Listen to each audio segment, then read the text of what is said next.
ये वक्त लगते हैं। आज 3-4 घंटे में आसान से डोंगरगढ़ पहुंच जाते हैं, लेकिन उस वक्त करीब करीब आज जो वक्त लगता है उस वक्त के डबल वक्त लगता था। आधी रात डोंगरगढ़ के नागसेन विहार में हम पहुंचे, पर प्रथम था मुझे ये पता नहीं था कि रास्ता कौनता है, जाना किधर है। जो इतना ही मालूम था, इतने ही आग्रह को मैंने स्वीकार किया था, विनंती को स्वीकार किया था कि लोकल लोगों की, डोंगरगढ़ निवासी लोगों की इच्छा है कि हमें वहां आमंत्रित कर लोगों के बीच में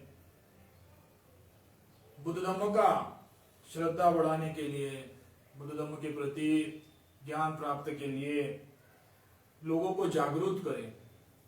इस आग्रह को स्वीकार कर हम आधे रात को डोंगरगढ़ पहुंचे। प्रथम जब हम डोंगरगढ़ पहुंचे तब का दृश्य आज भी मैं भूल नहीं सकता हूं। आज क्या, मैं अपने जीवन भर वो दृश्य को एक नजर के सामने, फोटो जिस तरह दिखाई देती है उसी तरह याद करता हूं, उसी तरह मेरे नजर के सामने है। रात को 1-2 बजे डोंगरगढ़ जब पहुंचे और जिन्होंने हमें आमंत्रित किया था उनके घर पहुंचकर, मुझे तो मालूम नहीं था उनका घर कहाँ है। 1-2 बार उनसे मुलाकात हुई थी, नागपुर में मुलाकात हुई थी। जो साथी थे साथ में गए डोंगरगढ़, उनको याद था उनका घर कहाँ है। उनके घर जाकर दरवाजा ठुकराए, घंटी बजाए, 2 मिनट 5 मिनट हमारे साथ में जो आए लोग उन्होंने दरवाजा ठुकराए, लेकिन वो शायद ही रात का 2 बजे की बात है, गहरे नींद में होंगे। गहरे नींद में होने के कारण उनके खुद के स्वयं के घर के दरवाजे को कोई ठुकरा रहा, कोई आवाज दे रहा, उसके ऊपर भी उनका ध्यान नहीं गया। वो आखिरी तक गहरे नींद में ही सोते रहे। नाइलाज हम थोड़ी दूर में स्टेशन के सामने जो नागसेन बुद्ध विहार है वहां गए, वहां पहुंचे तो देखा जिस गृहस्थी के आग्रह से हम आए उनके घर में तो ना लाइट था, ना ठोकने से दरवाजा खुला।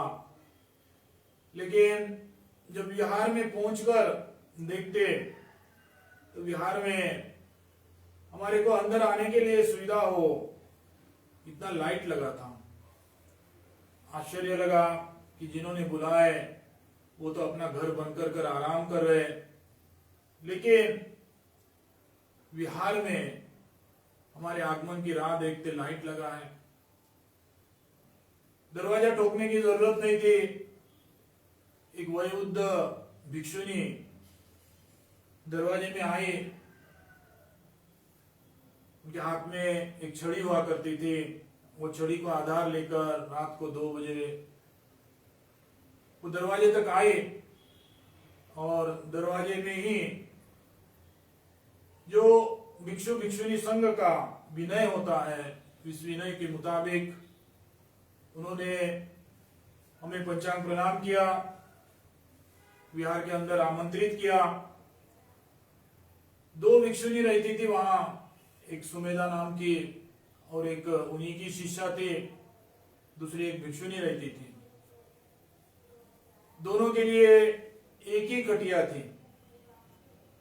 उस रात तक, रात को जो 2 बजे तक वो कैसे जागृत रहे, जागते रहे, ये हमें तो पता नहीं। लेकिन हम विहार के अंदर में गए, विहार में अगरबत्ती मेणबत्ती लगाकर त्रिशरण पंचशील थोड़ा सा पूजा किए, माताजी ने पानी पूछा और वो जहां सोई थी उस 4 पहिए को हमें सोने को आग्रह किया। हमने कहा कि माता जी ये आपकी खटिया है, आप सो जाइए। उनकी उम्र भी काफी थी, बहुत उम्र थी, शायद 70 पार किए होंगे उस वक्त।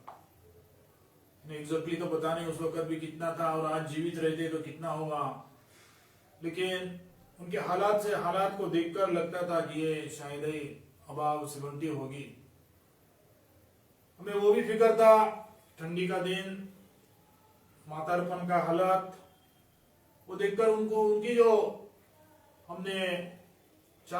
जो 4 पहिया है उसके ऊपर सोने के आग्रह किया, उस आग्रह को ठुकराने की कोशिश किया, परंतु वो माने नहीं। आप भिक्षु हो, मैं भिक्षुनी हूं, तमाम रीजन निकाल कर एक तरफ से हमारे को खटिया में सोने को मजबूर किया। शायद उनके शब्द को हमने माना नहीं होता तो उनके साथ का जो आप खटिया में सोएंगे, नहीं आप खटिया में सोएंगे, ये वार्तालाप रात भर चालू रहा रहता। हमने सोचा कि ये तो कुछ हमारे शब्द को मानने वाली है नहीं। उन्हीं के शब्द को मानकर, उन्हीं के ही शब्द को स्वीकार कर हमने ही खटिया पर सोना उचित होगा। इस दृष्टि से हम खटिया में सोए। वो वयोवृद्ध माताई और काफी भिक्षुनी का जीवन भी 2-5 साल का नहीं था, काफी लंबे समय तक वो भिक्षुनी का जीवन जी रहे थे। वो एक आदर्श भिक्षुनी रात भर हमारे लिए हमारी राह देखती, हमारे को खटिया प्रदान करती। इसका अर्थ ये है कि वे सुमेधा माता जी के अपने दिल में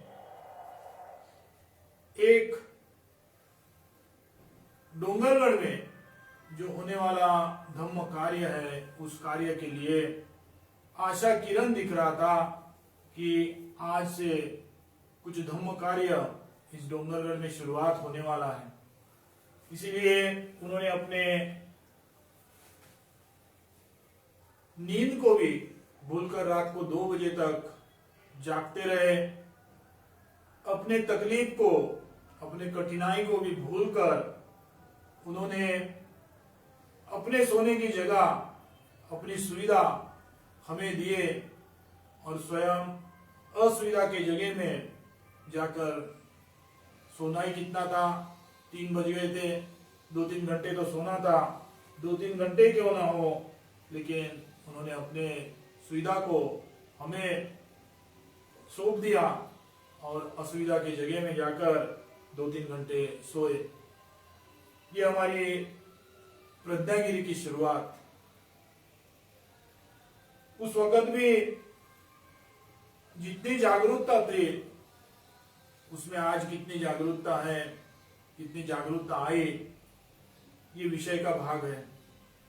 आज वो माता जी हमारे बीच में है नहीं। उन माता जी के बीच में एक धार्मिक जो दृष्टि थी, एक धार्मिक जागरूकता निर्माण करने का भावना था, वो भावना आज डोंगरगढ़ में कितना है। वो भावना 30-31 साल से जो कार्य चल रहा है उसमें बड़ा या नहीं, ये डोंगरगढ़ वासियों ने सोचना चाहिए। हमने तो वही कार्य किया, वही भावना रखा है। 1991 से जो कार्य शुरू किया, उस माता जी की श्रद्धा को, उस माता जी के भावना को